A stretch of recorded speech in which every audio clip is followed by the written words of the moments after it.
Look, Bumble knows you're exhausted by dating.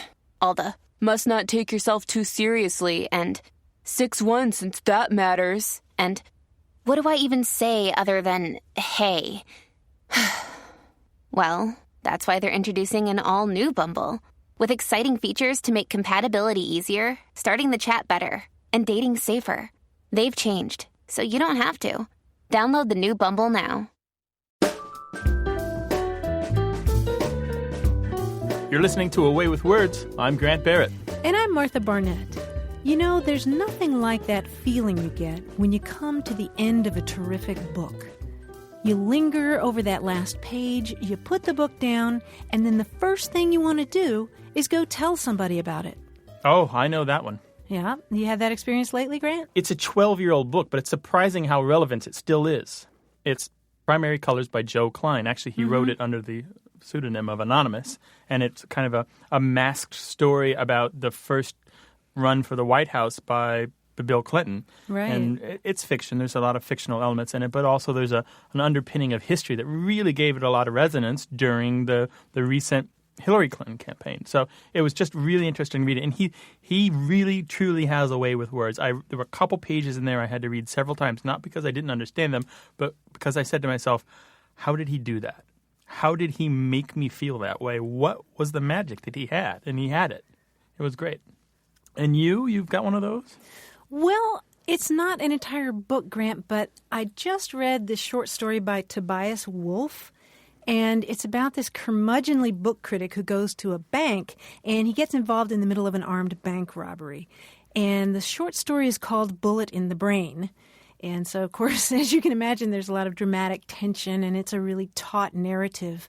But I tell you, there's a moment in this story that I think is one of the most marvelous evocations of what it's like to be young and suddenly start marveling at the beauty and the glory of language itself. It's a little surprise in the story, and I don't want to give any more away than that, but it really knocked my socks off. So it's Tobias Wolff, and the name of the story is? The name of the story is Bullet in the Brain, and although I hate to cut into any author's book sales, you can find it online. That's where I read it. Oh, okay. Well, we'll look for it. I'm sure we can find it with no problem. If you'd like to talk to us about your favorite books or grammar, language, slang, word origins, or just a particularly great piece of prose that struck you as really important or powerful, we want to hear about it. Call us 1-877-929-9673 or email us. The address is words@waywardradio.org. Hi, you have a way with words. Hi, this is Joel from Decatur, Illinois. Hiya, Joel. Hi, Joel. What's up? I've got a question about the word suicide. Okay. Yeah, but not as it refers to its literal meaning. When I was a little kid, my brother and I would go to a convenience store or a fast food place where you could fill up your own soda. Mm-hmm. And when you put different types of soda into your glass, that was called a suicide. And I thought that was just something my brother and I said, but I guess it's not. Everybody I know says that. And I was just wondering how that word got attached to doing that. Oh, wow. So when you were a little kid, do you mind me asking how long ago that was?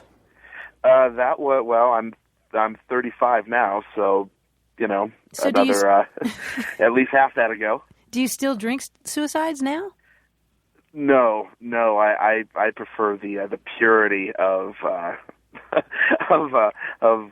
Mountain Coke Dew? and unhealthy products. Right, so you're saying you would go down the line and you do the Pepsi, Mountain Dew, the Fanta, the whatever, Sure, you just Dr. you Pibb fill or everything, Dr. Pepper. fill your glass with everything. Oh, my gosh, Right. that sounds disgusting. Well, it is, and that's why I don't do it anymore. But, of course, when you're a kid, anything sweet tastes good enough. And would you drink the whole thing? Yeah, usually because my mom would make me. Right. If you're going to prepare the dish, you better be prepared to eat it. Right. Exactly. And if your Exactly. brother's going to drink it, you're, of course, going to drink yours. Oh, absolutely. Well, he was my older brother, so I did everything he did. Well, we did the same thing when I worked in fast food, and this would be 22 years ago. I worked there, so we would do this, and we called them suicides as well. And this was in Missouri. So I know that it's at least that old. And and I have a little bit of information about this. Some people call it bug juice, and other people call it swamp juice. But the reason it's called a suicide is simply because it looks like a poisonous mixture, doesn't it? Usually it's got a weird kind of, I hate to say this, but almost the color of mucus or pus, right? It looks poisonous because you mix these odd colors together, and it looks vaguely like industrial cleaner. True, very true. Something that you're going to put on the floor and clean the tiles with, and not something you're going to put in your mouth. I think this sounds completely disgusting. What I want to know is this is this something that little girls do too, or is this a little boy thing? Well, you'd have question. to answer that. I don't know. It sounds like something gross that little boys would do, but I don't know that I ever saw a girl do it. Yeah, I never did it, and my friends, I never even heard the term suicide soda. Although since growing up and doing research, I've seen the expression graveyard soda. I've seen them called shipwrecks and hurricanes. Wait, these are the same thing? Yeah, just a I whole don't know bunch of those things. terms.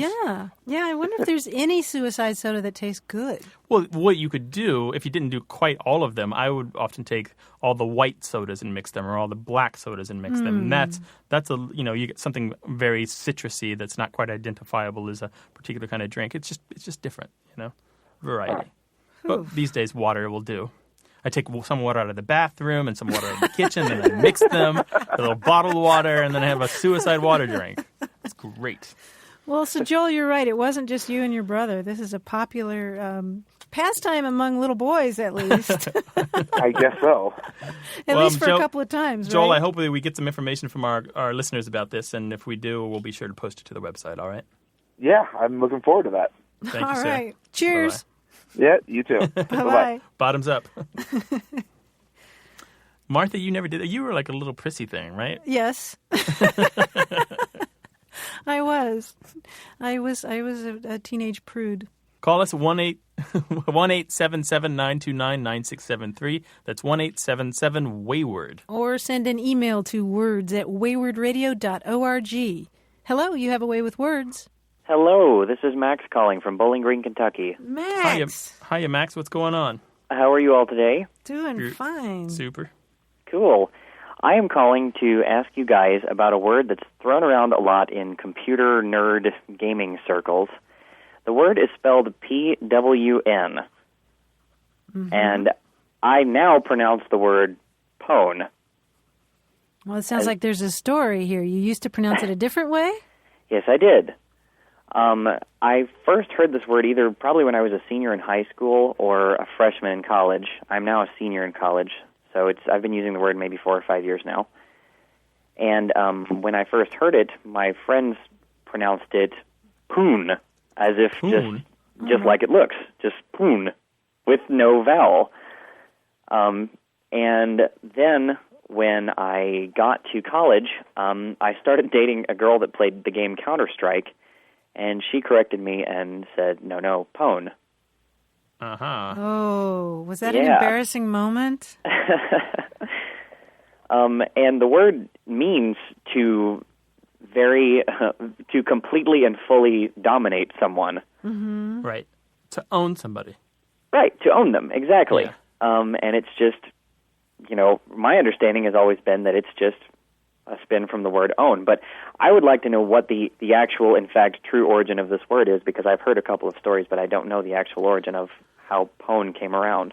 The one of them that you probably heard, which is the correct one, is that it comes from a common and repeated mistyping of the word own, O-W-N, right? Correct, yes. That is the correct story. Anything else that you've heard isn't true.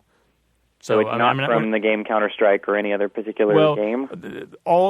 I've run into this numerous times with these different gaming communities, and they all believe that their culture is so rich and fertile that they must be the source of all this lingo. And yet you'll find again and again that some of these words, including Pwn, existed years, even decades, before these games were even invented, or the companies that coded them were even founded. And, really? Yes, you'll often find that as the case. And I'm talking in general here about this kind of computer language. Pwn, as far as I know, came about in the last 10 years or so. It could have come from Counter-Strike, but I don't think that there's any evidence supporting that. So, Matt, for those of us who aren't in college or aren't gamers, how would you use it in a sentence? Oh, see, it comes up quite frequently in my circle of friends. somebody says something stupid and somebody else calls them out on it, then they just got pwned. Right. Or if it's something like really huge, like you just gave a presentation in class, I guess, and were completely wrong about something the entire way through it, and somebody calls you out on it, that might be epic pwnage. Epic takes it to the next level of pwnage. Oh, my goodness. So somebody would say to you, you've been pwned, or what would they right. say? Yeah, you got exactly pwned, that. you got epically pwned. You got epically pwned. Wow. I knew that there were multiple pronunciations for it, but pwn is the one that I've heard most often, too. But to me, Max, the most interesting part of this is own, the original slang that it comes from, where Right. you could use own to mean I own you. And that's actually the language they'll use, I own you, meaning I control you. And that we do know comes from hacker subculture, and it comes from getting root on somebody's box. And I know that sounds naughty, but What? it's not. Wait a minute. It means getting administrative access to somebody else's computer illicitly or illegally so that you can do whatever you want over the network or over the internet to their machine. That is so fascinating. You own that machine, meaning it is literally within your control, and that is the origin of own. So pwn, PWN, the typo for own, is actually only like the latest iteration of that particular kind of slang chain. That is really cool. Well, Matt, thanks for calling. Thank you very much, guys. All right. Thank you. Take care. Bye-bye. Interesting Bye-bye. question. Bye-bye. Grant, you pwned that question. Pwned. You totally pwned that Pwnage. question. I pwned you. Now, Grant, this brings up an interesting question for me. Are there, and I bet we could hear from listeners about this, are there words that you intentionally, remember when we talked about intentionally mispronouncing words, are there words that you intentionally misspell in email? Because I do that. Oh, yeah, you do that all the time. No, those are accidents when I'm writing you. But No. You misspell cool on purpose. oh, I misspelled cool, Kewl, just because it has a Cool. different sound. Q. Well, I actually think it more accurately reflects one of the California pronunciations of the word. Exactly, Cool. Q. And I know friends that misspell dude, D-U-D-E, to be D-O-O-D, because people in the West tend to say dud. Or it sounds. I'm exaggerating here, but it's more like dude rather really? than dude. Oh, Yeah, there's a really? different vowel sound there. So that's sometimes interesting. people do that to reflect the way they actually say it. Sometimes they do it to reflect the joking nature. It's a tip-off, really, isn't Yeah. it? That you're not being altogether serious and the thing is informal. Exactly. I used to have a cat named Typo, and he Because he would dance on your keyboard. he did the first day I got him. He typed 66666. But I misspelled his name once in an email as tie-op, and I just thought that was so perfect. So anytime I email somebody about typo, I would write tie-op. And I'm just betting that a lot of people out there do that same kind of thing. I'd love to hear about it. You can call us at 1-877-929-9673 or send an email. That would probably be better if you're going to send us a typo. 2 words at waywardradio.org.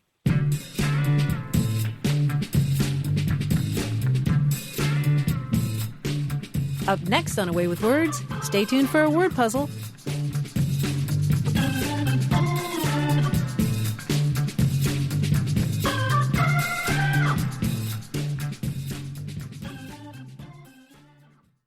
You're listening to Away with Words. I'm Grant Barrett. And I'm Martha Barnett, and we're joined once again by our very own personal quiz guy, John Chaneski. Hello, Martha. Hello, Grant. Hiya, John. What's up? Hi, I am the John. puzzle guy on retainer for Away with Words. I'm your own very personal puzzle guy. I've got a problem with the traffic ticket. Can you take care of that? I'll do what I can. And the Sunday puzzle has been giving some problems. Can you look into that for me? I'll just do it for you. Oh, That's how yeah. it works with my mom. I just do it for her. So. Yeah, let's fax you the crossword and you'll send it back filled out. There you go. So the retainer really does work. There you go. Sure. Wow, great. Now, do you guys remember when I took you on a USA puzzle hunt one time? I gave you a clue, and that led to a city, and there you found another puzzle, and that answer led to another city, and we went all over the It was a country. great That- road trip, yeah. I think it's time for the Martha and Grant World Tour. Wow. Yeah. How about that? So here's an international puzzle hunt. The answer to each clue will be the name of a country. And once you're there, I'll give you another clue, and we'll race around the world to find, I don't know, something. Okay. A special prize. Okay. Oh, I know. Okay. A solid gold MacGuffin. How's that? All right. All right. Good. Right. Wow. Do you have your passports? Yes. Yes. You don't have any liquids on you, do you? Because that'll be a problem. Only 3 ounces or less. you're right. That's fine. Good. Here we go. You're going to start your puzzle hunt in a North American country whose name becomes that of a 3-dimensional shape when its last letter is changed. Whoa. A North American country. Yeah. There are only North 3. Think again. Oh, well, if you count all the Caribbean islands. Wait, say this again, John. North American country. Whose name becomes that of a three-dimensional shape. Cuba. That's it. Right. You change the last letter to an E and you get Cube. cube. Right. Yes, we will start from Havana. Havana. Right. Oh, gracious. Okay. Now there, you're handed an envelope, and inside is the following clue. Go to a South American country whose name is Spanish for a well-known feature of the earth. Ecuador. Ecuador is correct. Ooh, Grant. The country is located right on this terrestrial feature. You're on your way to Quito, Ecuador. The second you arrive there, you see a huge banner at the airport announcing, "Welcome radio hosts." It also says the following. Your next stop is a European country whose name is a perfect anagram of Meg Ryan. Meg Ryan. Meg Ryan. Germany. Germany is right. Oh, Grant, good. Very good, Grant. Let's go to Berlin. When you arrive, you see 2 creepy little twin girls who robotically chant the following clue. Head for an African nation consisting of many islands. The country's name, if the first vowel sound is changed, answers the question, what does she sell at the seashore?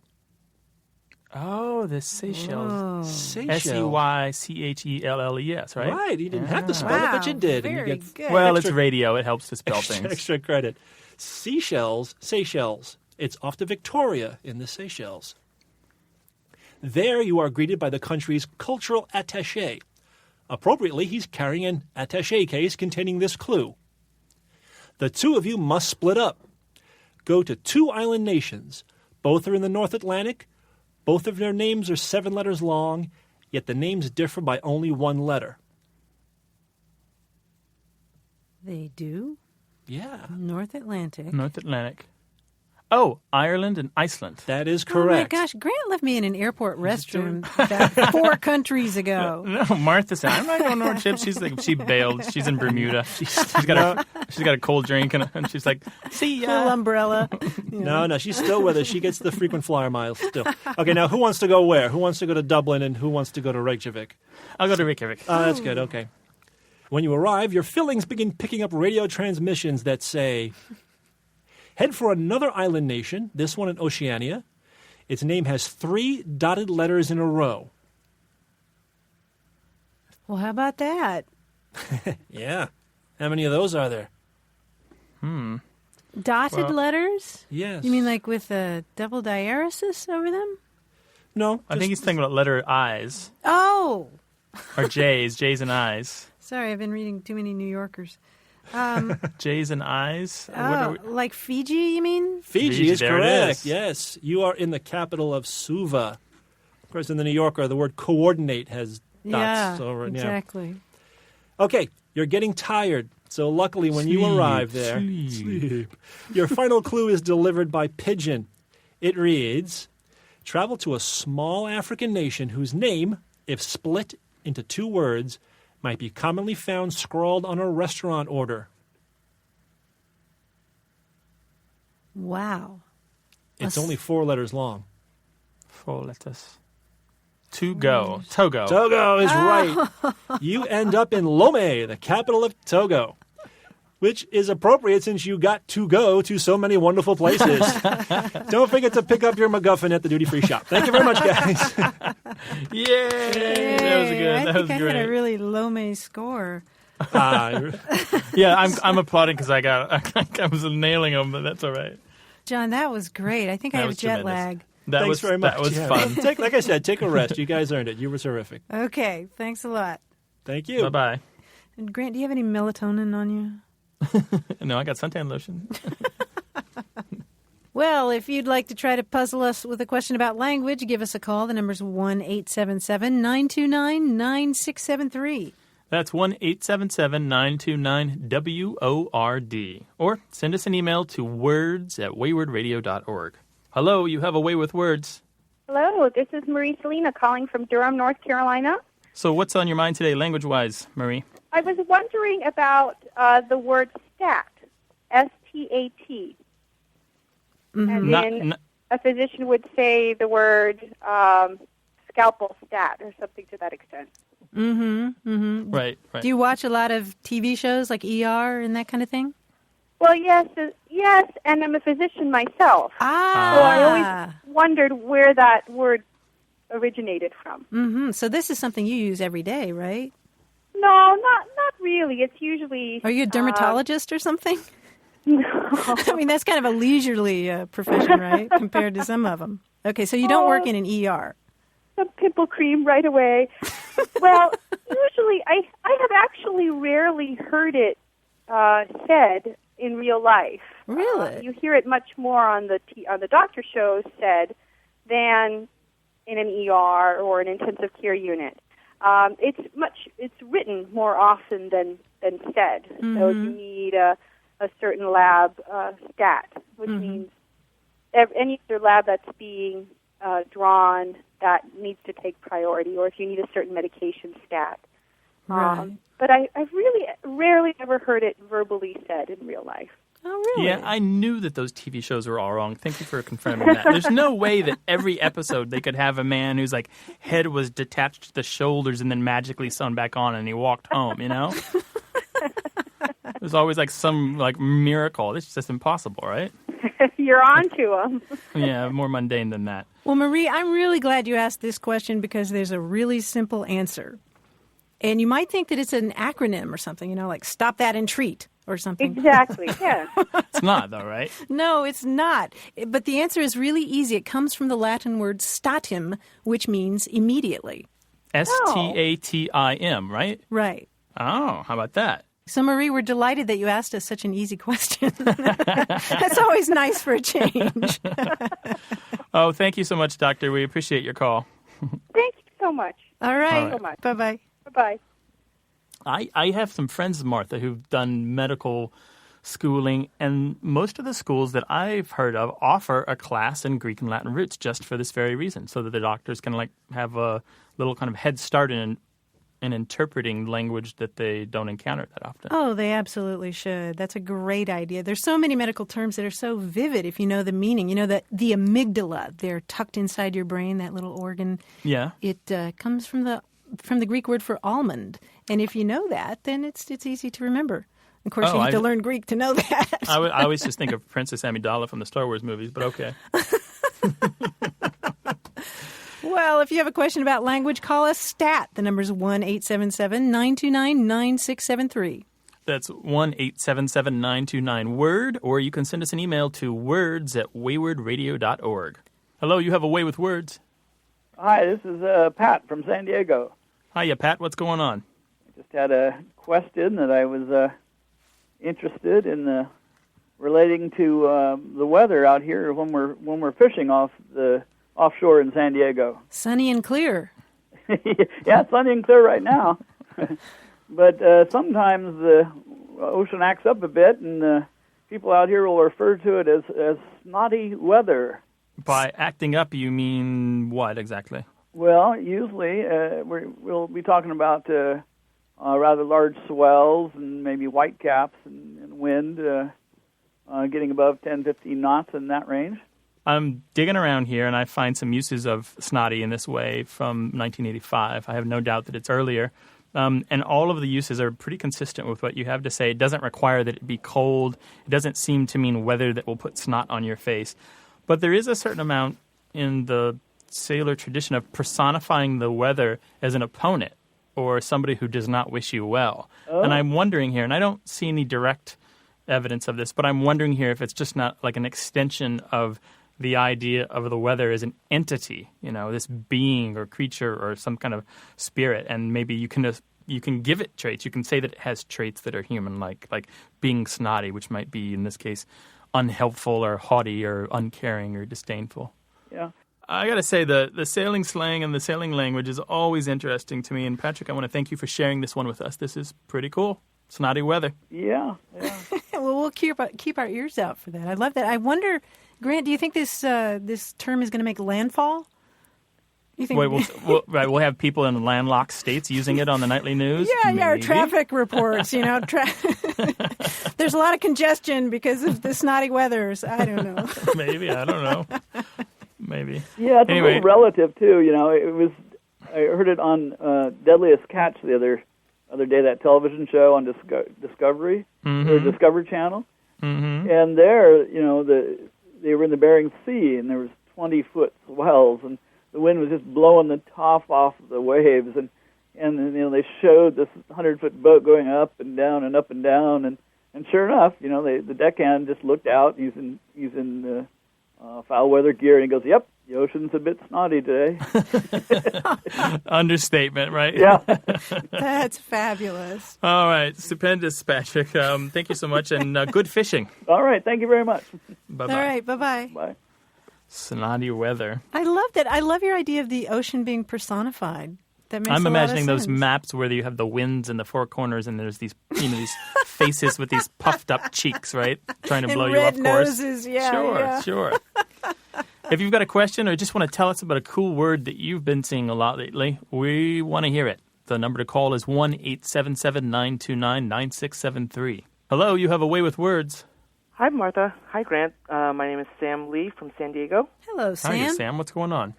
Well, I have a question that's been bugging me for a few years. Actually, longer than that. But every so often, I'll see a word that I know is spelled correctly, but in that moment, it just seems to be spelled wrong. For example, one time I was driving down the road, I saw a stop sign, and I could swear the word stop looked wrong.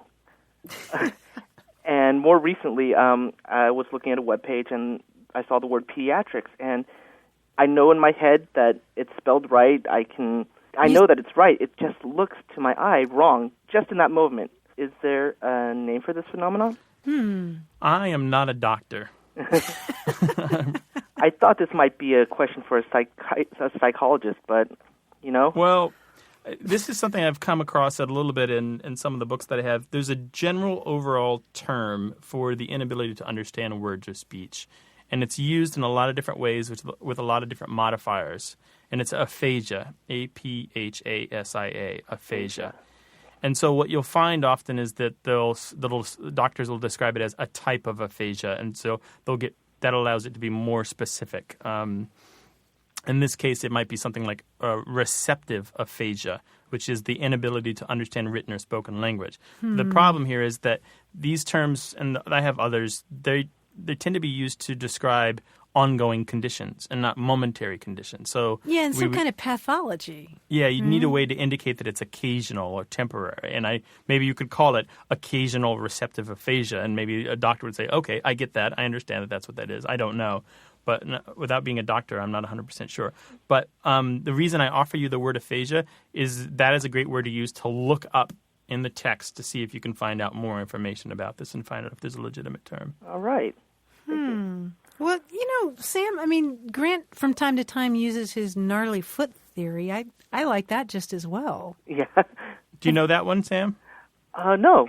That's if you stare at a word long enough, it begins to look wrong. Yeah, I come across that when you see a list of the same word, like that word pediatrics. It was just a whole page of that word just coming after names, and as I kept looking down the line, it started looking more wrong and wronger. And Yeah, there were a few others. A few other words. Academathesia, A-C-A-T-A-M-A-T-H-E-S-I-A, and this is from a Greek word meaning a thorough understanding. It's a form of aphasia, and it also means a loss of understanding or an absence of a response to, say, something that you're looking at or something that you're listening to. But the problem with that is it's usually a result of a psychotic disturbance. So, that's comforting. I don't think we're talking about as long that. as the psychosis is only lasting, half a second or so, you're fine, right? Yeah, Temporary. exactly. Maybe there's someone listening who can give us a more specific word for this. Oh, sure. We have doctors in the audience. I know we do. We do. Is there a doctor in the audience? Let me know. All right. Thank you. Thanks for calling, Thank you, Sam. Bye-bye. Bye. Well, we'd love to take your calls about your condition. Come and report your health to us. The number is 1-877-929-WORD, or you can send us an email to words@waywardradio.org. Earlier in the show, we were talking about books that we just couldn't wait to tell people about. So, Grant, I'm wondering what's next on your reading list. What book are you just champing at the bit to read? There's a series of books by Neil Stephenson. The first one is called Quicksilver, and these are monster fat tomes. I guess you'd call them historical fiction. He does have a bunch of real characters in there, old alchemists and early philosophers set in the 1600s in the New World and in the Old World. And I tried to read it once before, but I could only get like about 100 pages in, and I was like, this is a waste of my time. But people keep telling me I need to read this book, and so I'm going to give it a shot. But what about you? What's on your nightstand? Well, on my nightstand right now is Collected Fictions by Jorge Luis Borges, the great Argentinian writer. And the reason that I got this book is because I read a short story by Borges. This is a collection of them. And I read one called The Gospel According to Mark. Have you read this story? I haven't, no. Oh, man. It's such a great story. I was just reading a lot. You know, it takes place in the countryside of Argentina, and I'm interested in that. And I was just reading along, no idea where the author is going until the very last word. And then it left me gasping. And I had to go back over the whole short story. It was truly amazing. So now I want to recast the entire book for you. Yeah, the entire story. I just, I was just kind of going along, and then all of a sudden, boom. And so I'm very eager to see what else he can do like that. So it's Collected Fictions by Jorge Luis Borges. And again, the book that I mentioned was Neil Stephenson's Quicksilver. If you'd like to talk to us about good writing and how to do it, or any other aspect of language, call us 1-877-929-9673. Or send an email to words@waywardradio.org. Coming up next, it's a quiz about words from the edges of English. Stay tuned.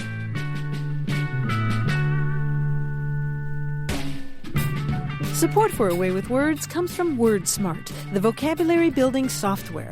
Improving your vocabulary, reading comprehension, and critical thinking skills will increase your chances for success. Learn more online at wordsmart.tv. And from iUniverse, supported self-publishing. Is there a book in you? Find out how to publish it at 1-800-AUTHORS or learn more online at iUniverse.com.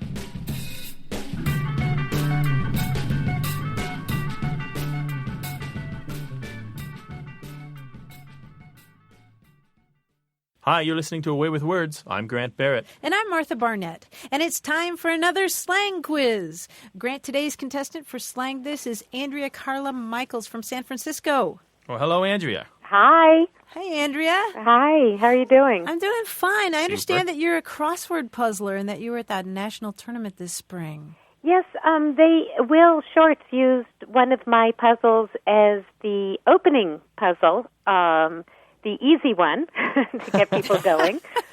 And it was sort of the highlight of my life to watch 699 people doing my puzzle. I had never even seen one person doing one. So that was the highlight of your life, and it's all downhill from here. Until today. Well, I was going to say. Oh, what's happening later? We're not part of your downhill slide, right? Well, how about a slang word for us? Your price of admission for this game, Andrea, is telling us your favorite slang word. Oh, well, I was thinking when I was growing up in Minnesota, I don't know if this is technically slang, but we used to say ish. As a euphemism for the S word? No. It just means ick. Well, somebody would say something and we go, ish. And I haven't heard it since leaving there and only discovered as an adult that it was specific to Minnesota. Is that right? Well, hey, Andrea, you want to play a game? Yes, please. All right. Always. Okay, well, here's how we play. Grant's going to give you a sentence with a blank in it. Oh. And then he'll give you 3 words that might fill in that blank. So your job is to figure out which slang word fits best. But you can't just pick out a word. You have to show us your work. You have to justify. Yeah, right. You have to justify your choice, just like showing your work in algebra.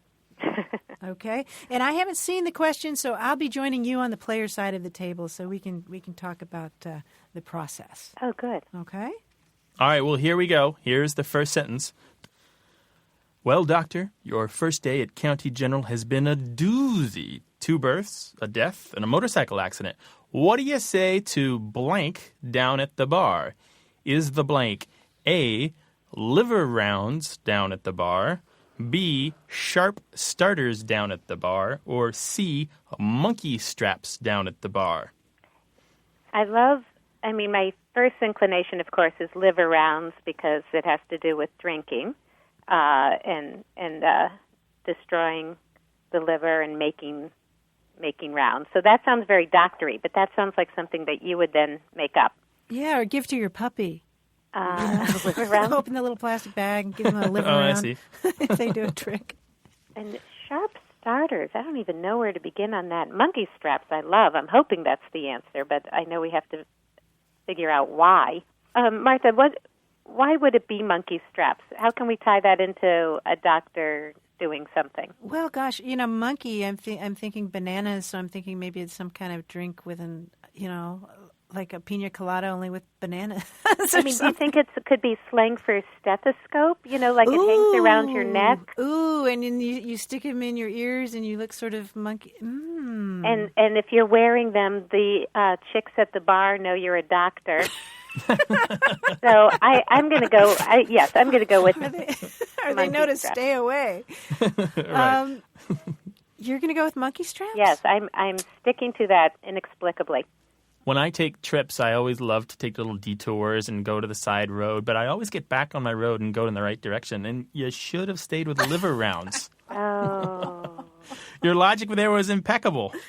Oh. It's when doctors go out for drinks with other doctors. It's a play on the double meaning of rounds. A doctor will do his rounds by checking on all his patients, and then buying rounds in a bar, buying drinks for people that you're with. And of course, as you said, liquor is bad for your liver.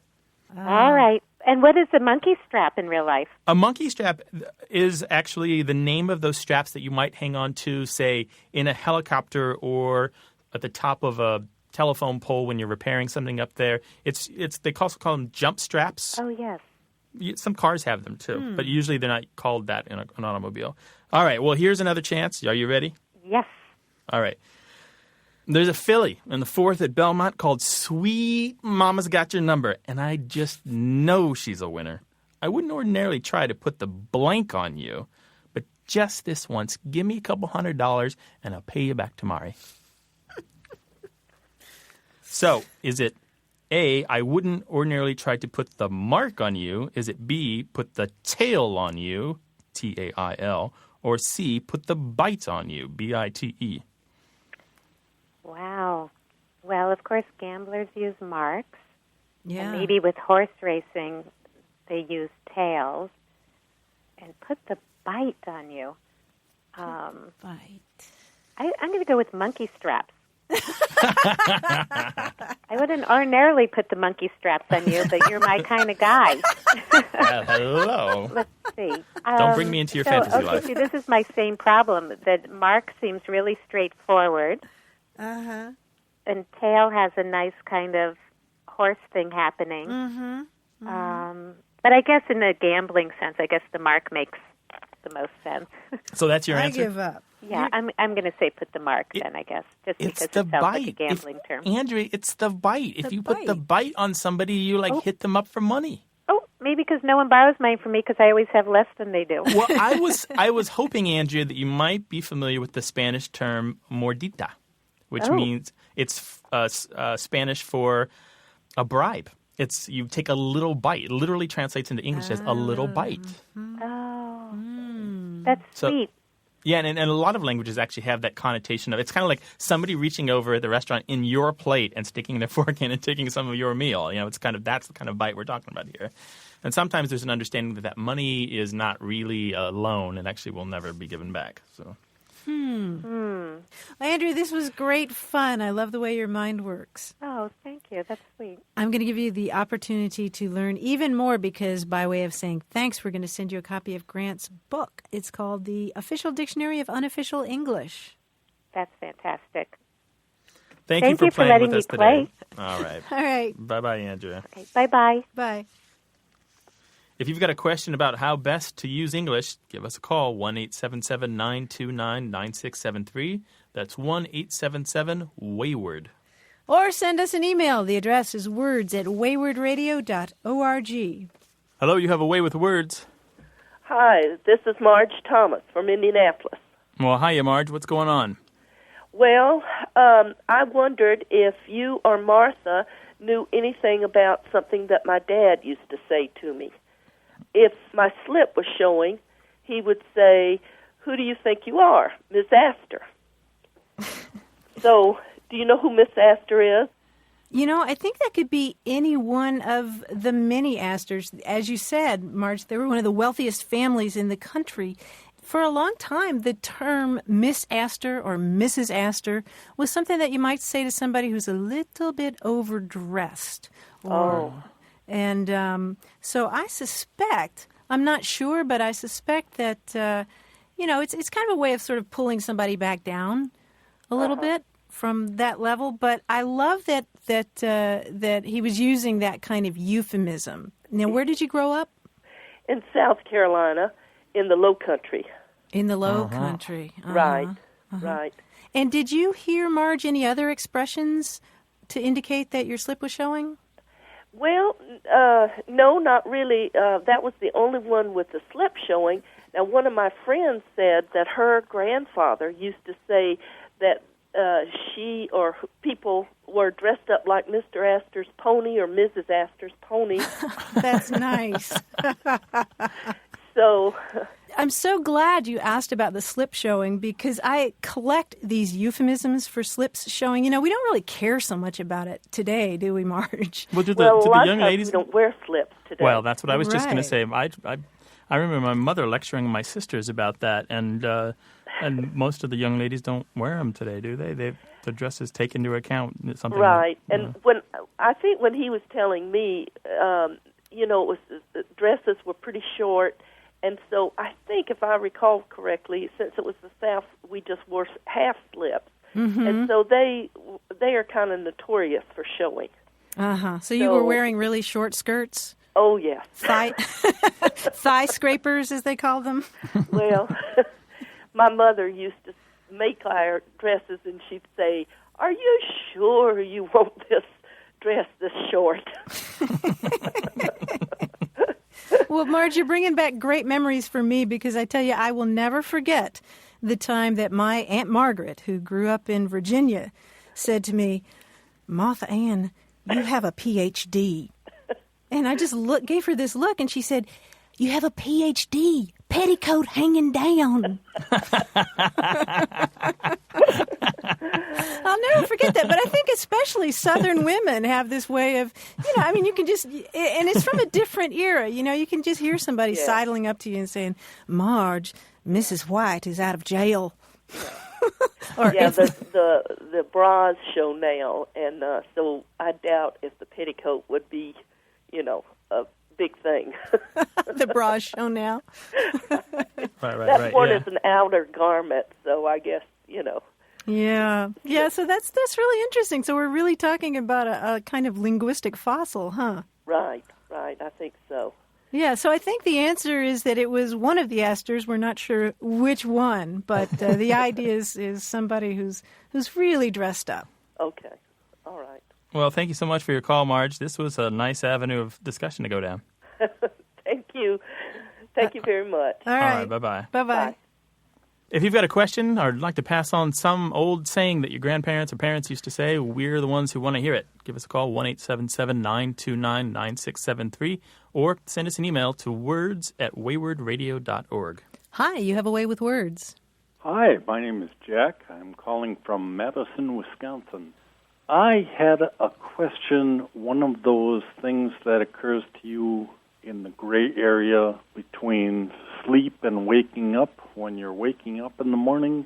Oh, yeah. I was wondering, the idea occurred to me, the similarities between the verb flay, F-L-A-Y, and the noun fillet, as in a filet mignon. I wondered whether those two words shared some kind of original word or whether something got carried over in a translation or something like that. And no, the short answer is no. They're etymologically distinct, and I think it's mostly maybe completely a coincidence that they are spelled similarly, sound similar, and can on occasion describe similar acts. The filet, F-I-L-E-T, I know some people pronounce it fillet, comes from an old French word meaning thread, which itself is based on a Latin word filum, F-I-L-U-M, which is the same place that we get the word filament. So that's filet. And then flay, F-L-A-Y, comes from the Old English flayon, which is Germanic and not from Latin. And it's got roots in a variety of Germanic languages. And so ultimately these two have separate roots. There is a kind of cross-pollination that happens sometimes in English where two similar words, I should say where they sound similar, are spelled similarly, sometimes will lend or reinforce certain meanings in other words. It's possible that it happened here, that fillet and flay, one can mean take the skin off and the other one can mean to cut into very thin slices.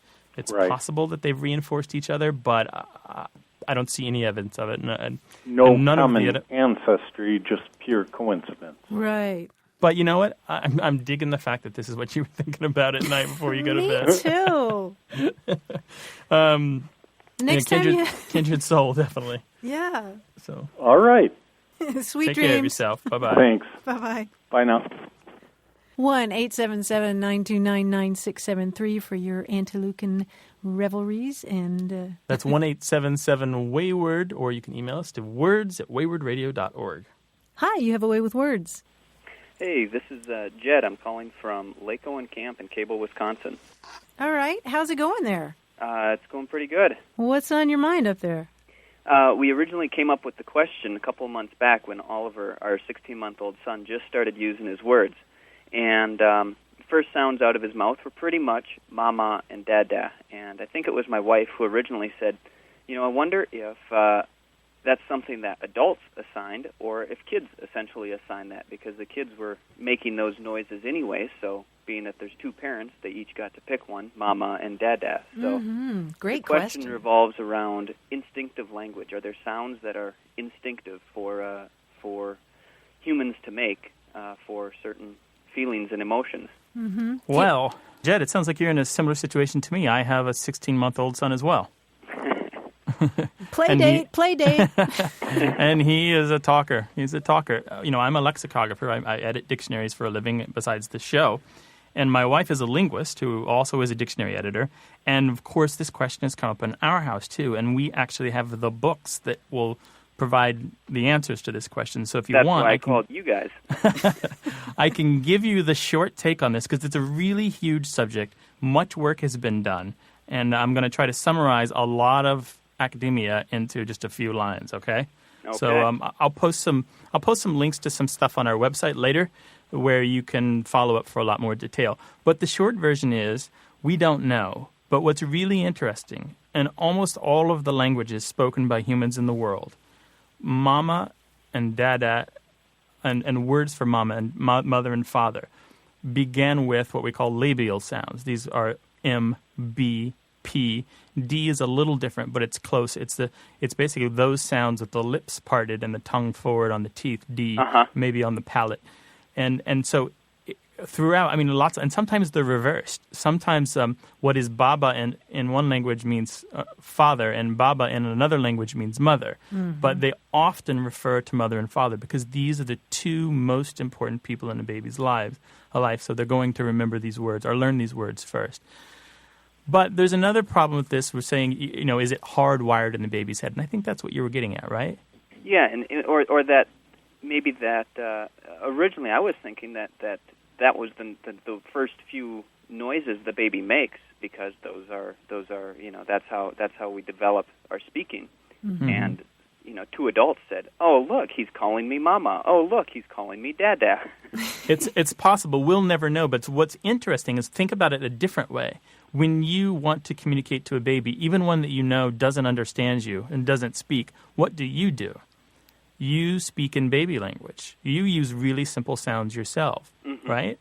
And those sounds do tend to be things that are just issuing air through the lips, and the lips making like a motorboat sound or humming. These very simple, nothing that's happening with your tongue in the back of your throat, no complicated kind of acrobatics in there at all. And so maybe it's possible that it was the other way, and that the parents originally, by using baby talk, suggested to the kid certain sounds. And it could work either way. It's a kind of a chicken and an egg problem. Does that make sense? Yeah. Well, Jed, this is great. This is good.